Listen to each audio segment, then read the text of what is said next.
Welcome to another episode of Friends in Wonder, a place where we invite you to explore meaningful topics without judgment or limits. Brought to you by two lifelong friends sharing their insights. I'm Joe Luther. And I'm Vince Kern. And we've got great topics lined up for you each week, so be sure to subscribe, like, and even share with your friends. Have you heard about the online services that will analyze your genetic data and give you back information about your health and family ancestry? Have you seen commercials or videos about happy stories of people being united with lost family members or ones they didn't even know existed? Would you like to learn more about your family heritage and or your possible genetic predispositions for future health problems? Whether or not you've heard of this service or have even used it before, today's episode about using online genetic data services takes a unique look at how the service works, provides interesting examples of some of the data you can expect to receive, and digs deeper into some of the issues you may not have considered, such as what happens with your data afterwards, and what if the data you receive contains information you might not want to know. While I'm familiar with ancestry.com, I'm not so familiar with 23andMe. And Joe, you subscribed to that tool and have used it. Can you tell us a little bit about it? Yeah, sure. I did this, 7-8 years ago at the request of my cardiologist as part of my medical treatment. I know it's well documented from previous episodes that I have a heart condition. And one of the things that he wanted to do and help treat me is to analyze genetic data, because apparently there's a lot of medical information that can be gained from your genetics. So he asked me to use the service. And like I said, 7-8 years ago, 23andMe was the one that he suggested. And from what I understand in looking into it, there are two services, as you said. There's ancestry.com and 23andMe.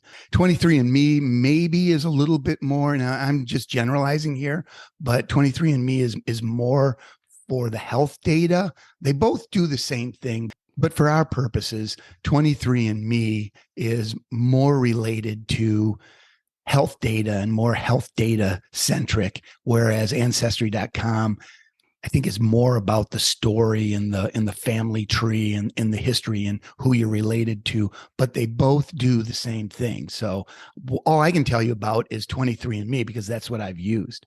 Well, when I first heard of 23andMe, I thought it was like a dating site for younger people or some type of a new blog. But you know how it got its name. Can you share that? Oh, yeah. 23andMe is because there's 23 pairs of chromosomes in the human genome. I don't know did you know that, Vince? I did not know that. Well, apparently that means we have 46 chromosomes. So that's doing the math, right? 23 pairs makes 46 chromosomes. Actually, funny enough, the last pair of chromosomes are the X and Y chromosomes, and that's what determines whether we're male or female. And that's the extent of my genetic expertise right there. Oh, there you go. That's quite extensive, though, because I didn't know about the name. So you were talking about how they do different things. My lovely wife, Sheila, got into ancestry.com many, many years ago, and she found a lot of ancestral history. She also did 23andMe, and she found out a lot further back of where her genetic origins came. So I've done it, actually signed up for 23andMe. I haven't got my test kit yet, but being a bit of a skeptic about modern technology, having firsthand experience with things like terms of service, which we'll talk about in a little bit, I have some concerns about how the data is being used. And like I said, we'll talk about that a little bit more. But first, let's share with our listeners how 23andMe actually works. Right, Vince, you're talking about some information that I really hadn't considered when I signed up for this service at my doctor's request. But we'll get into that in a little while. We'll talk about the benefits and the information that you can expect to get, as well as some of the concerns that you might have about it. But really, let's talk about the process. It's really quite simple no matter which service you use. You just go to the site.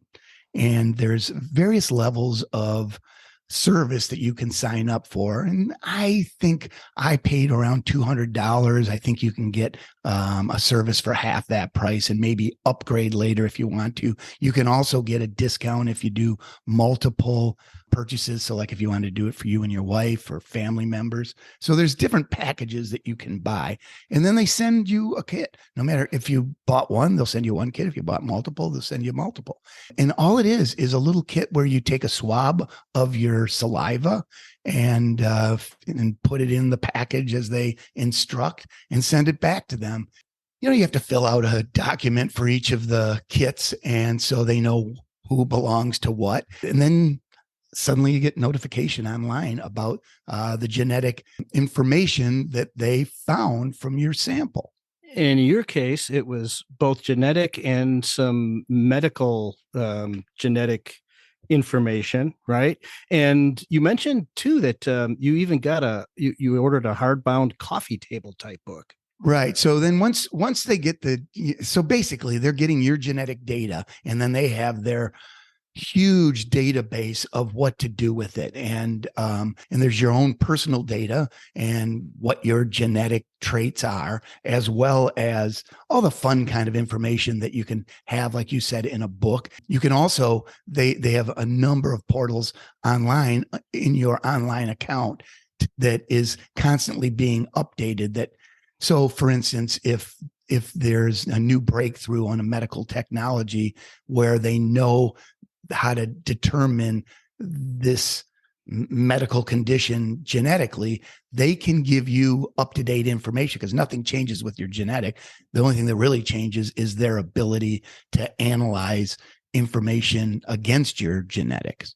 So now you're getting into some of the concerns that I had, which is that this data is being collected, and this is all online data that's going into, as you said, a huge database.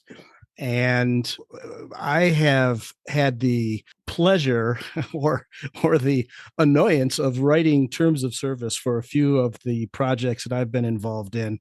And I can tell you it's nearly not as much fun as getting a book back telling you that your ancestors came from this country or that country. But I also have to tell you that when I was making a decision about whether to sign up or not, I did look at their terms of service and privacy statements. Now, it's probably one of the few, and I'm raising my hand here, that I've ever read when signing up for something. And that topic of how much we ignore terms of service for the things we sign up for is a great fodder for another podcast. No, and kudos to you for doing it, because I didn't. I probably wasn't as concerned about data privacy 7-8 years ago as we all are today. So good for you to do that. Well, and kudos to 23andMe, because they wrote their terms of service and privacy policies in a very human-centered language.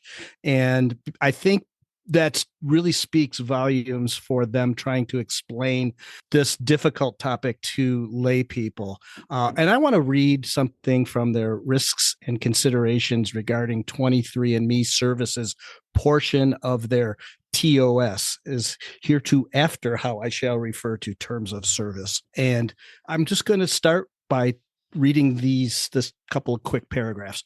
And it says, once you obtain your genetic information, the knowledge is irrevocable. And that means, and this is me talking now, that means that once you know what it is, you can't undo it in your head. Can't put the genie back in the bottle. Exactly. And we're going to wonder more about that in a bit. And then it goes on to say, you should not assume that any information provided to you, whether now or as genetic research advances, will be welcome or positive.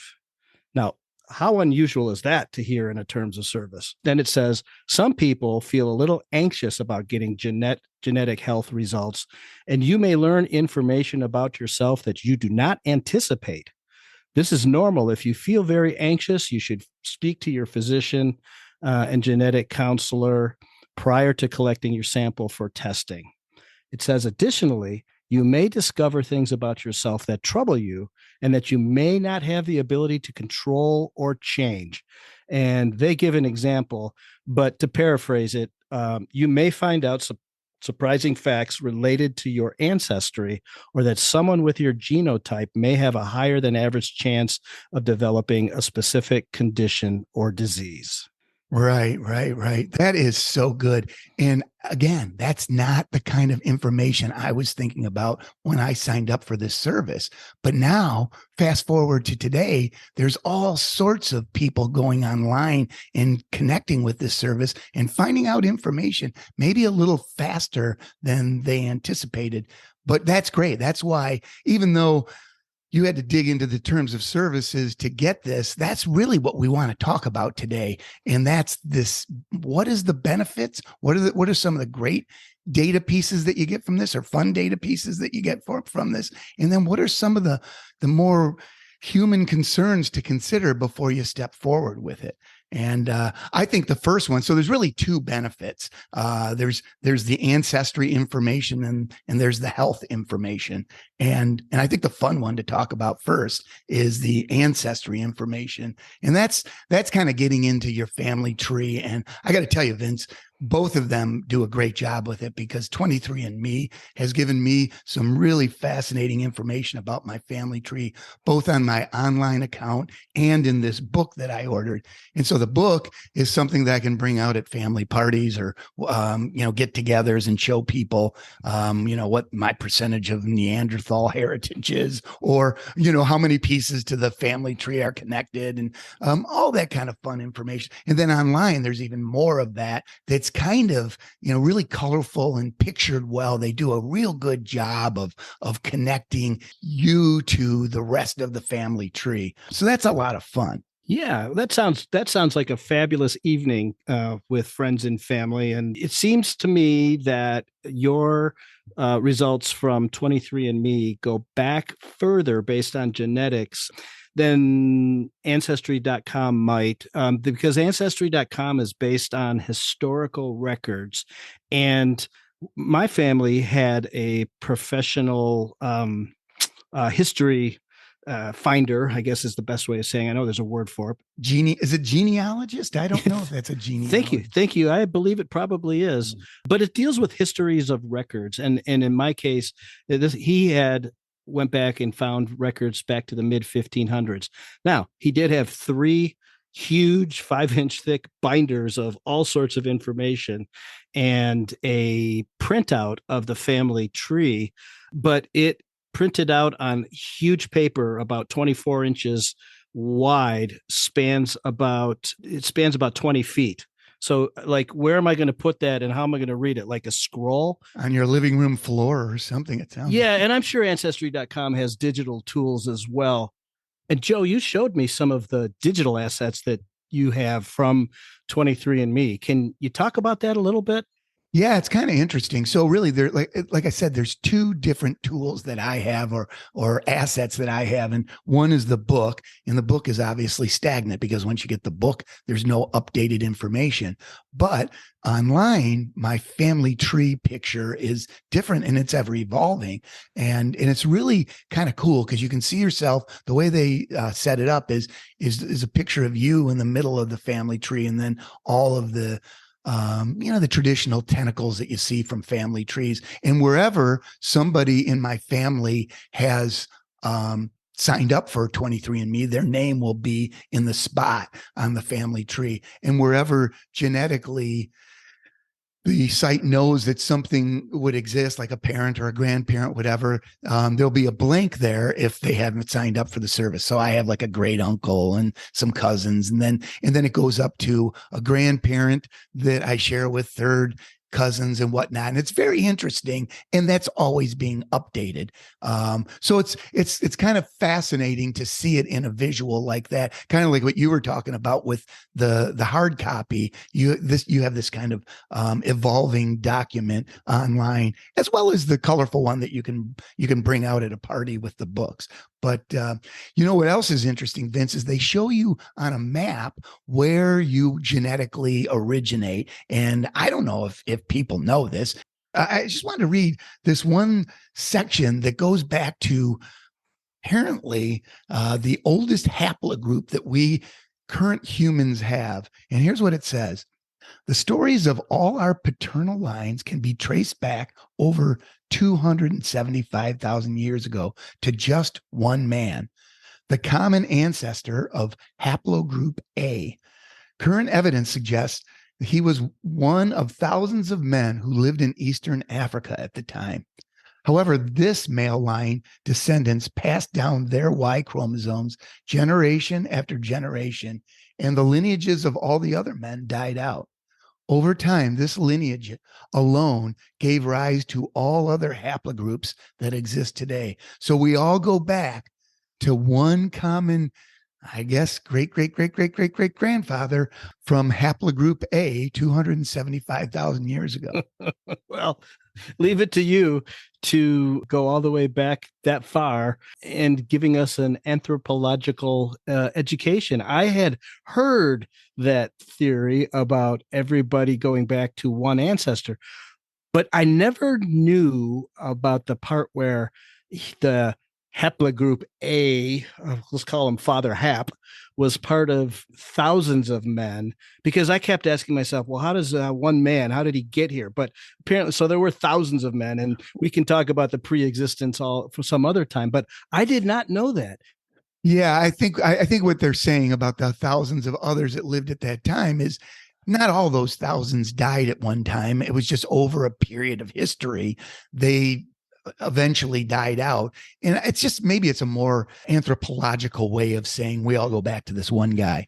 Yeah, well, I was going to ask you if your Neanderthal ancestors that you discovered were the ones that discovered the magic mushrooms filled with psilocybin that are alleged to have caused the rapid expansion of the human brain about that era. But what you're telling me is that we've got the same ancestors. So I guess I got to throw that barb out. Well, that's a topic for another episode altogether, I will tell you. But seriously, as you mentioned, you started your 23andMe adventure because you were interested in the medical predispositions it uncovers. So tell us a little bit about that. Right. There's, like I said, there's two benefits. There's the ancestry that we talked about, and then there's the health side. And that was really interesting. He was specifically interested in some of my genetic tendencies, and it was, in fact, proven out that I am genetically confirmed to have hypercholesteremia. And then there's a whole number of other health information that they give you if you sign up for. Now, I got to tell you, I'm not 100% sure if you can sign up for getting less of this data than others, because I don't know what the considerations are. Some people might not want it, but just to give you an idea, like I found, because I turned all the data on and I wanted to know as much as I could medically, I found out that I have a genetic predisposition for macular degeneration. And so that's information that I can use. And I've talked to my eye doctor about it, and something that maybe I could treat prophylactically. I also found confirmation that I have a genetic predisposition for celiac disease, but apparently there's multiple markers if you are truly celiac, and I only have one of them. But interestingly, I do have a bit of a gluten insensitivity, which goes along with celiac disease, and I just don't get, as sick as other people do when I take in gluten. So I avoid it altogether. But again, it's a genetic confirmation. Well, that's all great medical information about you, Joe. And that's very specific medical information. Thank you for sharing that. It's pretty brave of you. But you were also telling me about some of the other interesting genetic traits, like the percentage of a likelihood to own a dog or drink coffee and do for. You gotta enlighten me about that, because I just find that fascinating. Well, some of it's marketing and is in the book. It's they have data from surveys and they match it up with people who you're genetically connected to. But they also have really interesting kind of genetic traits or genetic predispositions that are kind of fun. And I have it up on my laptop right now. But there's things like I'm less likely to have freckling, which is true. Genetically less likely to have a flat feet. Genetically more likely to have hazel eyes, and that's true. All sorts of things like upper back hair, and all of these various things that I'm. Wait, you're more likely to have hair? Is that what you're? I'm less likely to have upper back hair. Oh, you're less likely to have upper. So, okay. But but there's an interesting one. There's one called misophonia, and that I am more likely to be irritated by chewing sounds. Hmm. I've actually been diagnosed with that, so I know what that's all about. And we're not going to go there because that's an annoying disturbance. Well, so it's fun. It's fun facts, and I'm not sure what you want to do with it, but it just gives you an idea of the kind of data that you can get medically, as well as some of the information that's a little more serious, like whether you're more likely to be susceptible to type 2 diabetes or something. Right, right. Those things can be really important. And those are a lot of benefits. So we've talked a lot about great benefits, and obviously this is going to continue to evolve over time. But there's also these personal considerations that you need to balance those against. Those were some of my concerns. For instance, I've heard stories from people, whether they've used these services or not, who have found out about distant relatives. For instance, I have a friend who was an only child, but later in life found out that after his father left the family, had 12 other children. So he had 12 half brothers and sisters out there. And we spoke at length about whether or not he wanted to meet them or not. So there's a big difference, especially with today's technology and how we use it, rifling through Instagram and looking at pictures and how fast our brain works, of knowing that there's somebody out there and then meeting them in person and actually meeting them. I mean, two different things, right? So how much emotional energy is involved in that? It could be the greatest thing ever that happened to you.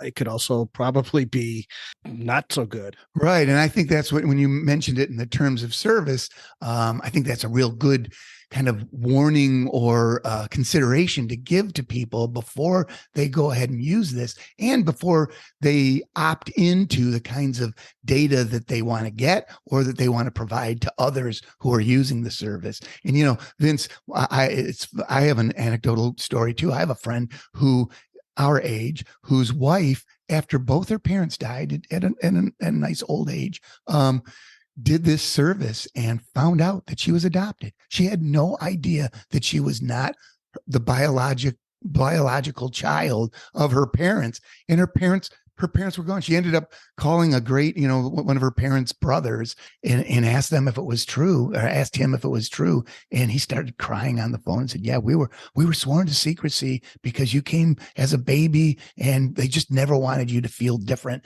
And so that's why we never told you. But it rocked her world. Like, she was not ready to know that and was never able to talk to her parents about it. So it's one of those things that you really need to consider before you let the genie out of the bottle. Well, and here's another thing to consider. 23andMe is very definitive in how it uses information. And I suggest anybody who's interested in doing this, take a look at their website because it's all spelled out. But one of them, they go to great lengths to say they do not provide information to law enforcement agencies unless certain conditions apply.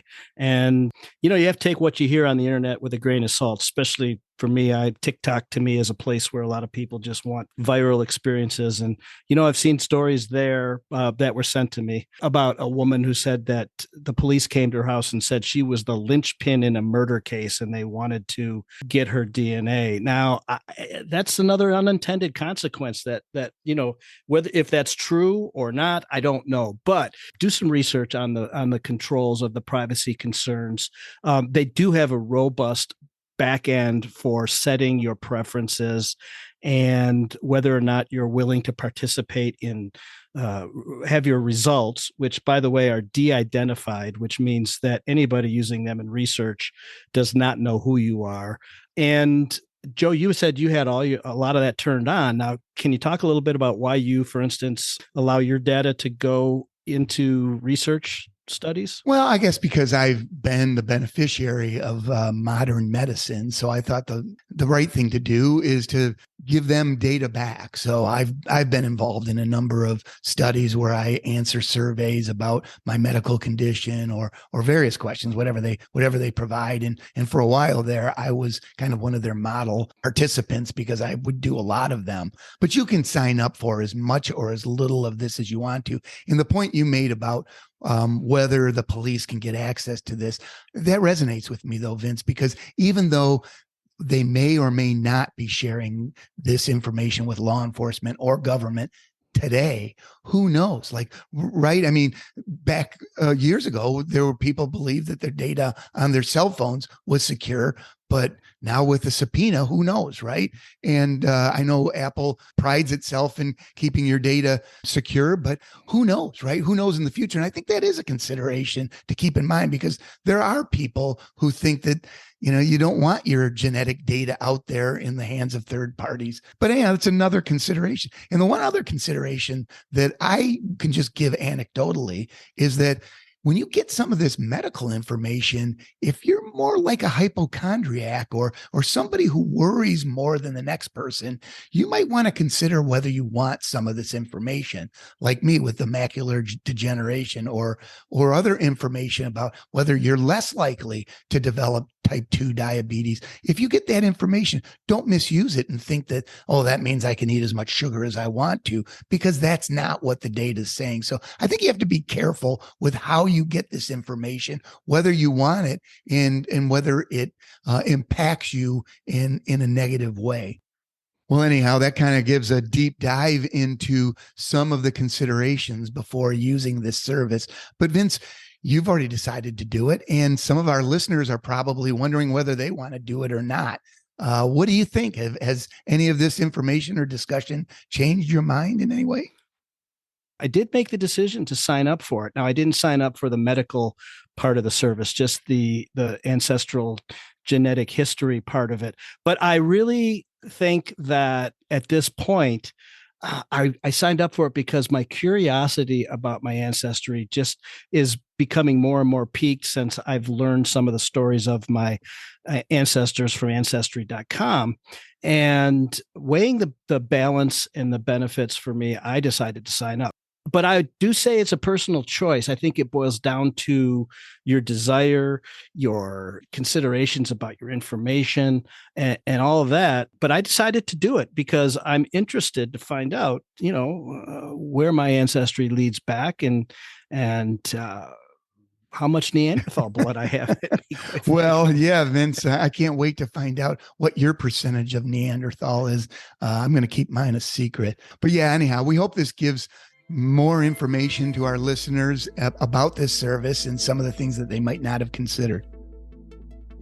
So ends another episode of Friends in Wonder. We want to thank you for joining us. And remember, whether you find them on ancestry.com or 23andMe, your ancestors are always with you, supporting your journey. If you'd like to listen to more episodes, send feedback, share stories about your adventures, or suggest topics you'd like us to wonder about in the future, you can email talk@friendsinwonder.com or visit friendsinwonder.com. We're also on Facebook at Friends in Wonder, and we'd be grateful if you subscribe, like, or share this podcast. Until next time, I'm Vince Kern on behalf of co-host Joe Luther, and we're Friends in Wonder.